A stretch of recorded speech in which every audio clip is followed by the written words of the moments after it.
প্রথমেই এই laser লাইটটি unboxing করব।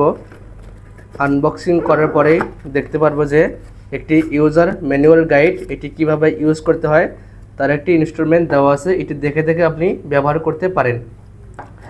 আর দেখবেন হচ্ছে লেজার লাইট দুইটি আছে এবং একটি রিমোট থাকবে এবং এক্সট্রা একটি গাম থাকবে। এটাতে কিন্তু অলরেডি দুইটাতেই আলাদা আলাদা গাম দেওয়াই আছে, তাছাড়াও একটি এক্সট্রা দেওয়া থাকবে। যদি কখনো ব্যতিক্রমে নষ্ট হয়ে যায় সেক্ষেত্রে এটি ব্যবহার করতে পারবেন। এবং একটি ইউএসবি কেবল থাকবে, এটির মাধ্যমে এটি চার্জ করতে পারবেন। এখন এটি চার্জ দেবেন কীভাবে, গাড়িতে লাগাবেন কীভাবে, সম্পূর্ণ এই ভিডিওতে দেখাবো। তো আপনি হচ্ছে গাড়িতে এটি যখন লাইটটি পিছন দিকে লাগাবেন তখন এই লাইটটি এই নিচের যে পার্টটা আছে, এই গামটা, এই উপরের যে স্টিকারটা আছে, এটা তুললে কিন্তু সহজেই এই গামের মাধ্যমে ছাদে লাগাতে পারবেন। আমি এটা বোঝাচ্ছি, দেখতে পাচ্ছেন এটা টান দিলে কিন্তু নিচের পার্টে গাম থাকবে এবং এই গামটা খুবই শক্তিশালী এবং এই গাম ছাদে লাগালে গাড়ির রঙের কোনো ক্ষতি করে না। এটা খুবই প্রিমিয়াম কোয়ালিটি। এটা লাগানো হয়ে গেলে পরবর্তীতে এটি হচ্ছে পিছন দিকে হালকা ধাক্কা দিলে দেখতে পাচ্ছেন এই লকটি খুলে গেছে এবং শুধুমাত্র এটি টান দিলেই আপনি এই পার্টটি আলাদা খুলে নিতে পারবেন।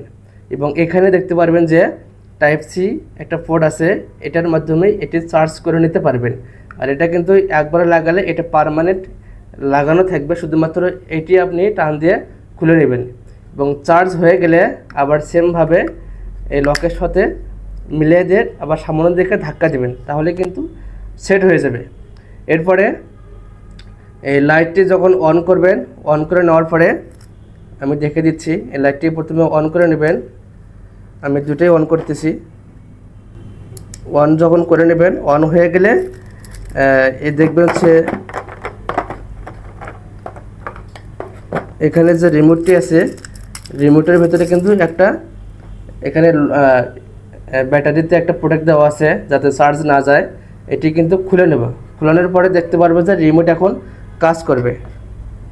এখন আমি চাইলেই অফ করতে পারবো এবং চাইলে কিন্তু অন করতে পারবো, দেখতে পাচ্ছেন। এবং এখানে দুইটা মোড আছে, একটা হচ্ছে ফ্ল্যাশ করবে এবং একটি ডাইরেক্ট থাকবে। এখন কিন্তু লাইটটি ডাইরেক্ট অবস্থায় আছে এবং এফএফ যখন এখানে ক্লিক করব তখন এই লাইটটা কিন্তু আপ ডাউন করবে, দেখতে পাচ্ছেন। এই যে এটা একটা পর একটা আপ ডাউন করতেছে, এই ফ্ল্যাশ করতেছে। এইভাবে কিন্তু রিমোটতেই সহজেই এটা কন্ট্রোল করতে পারবেন। এটি একবার অন করে আপনি গাড়ির ভেতর থেকে রিমোট দিয়ে এটা অন অফ করতে পারবেন। এই যে অফে চাপ দিচ্ছি, অফ হচ্ছে এবং অনে চাপ দিলে অন হচ্ছে, দেখতে পাচ্ছেন। এইভাবে সহজে আপনি এটা কন্ট্রোল করতে পারবেন।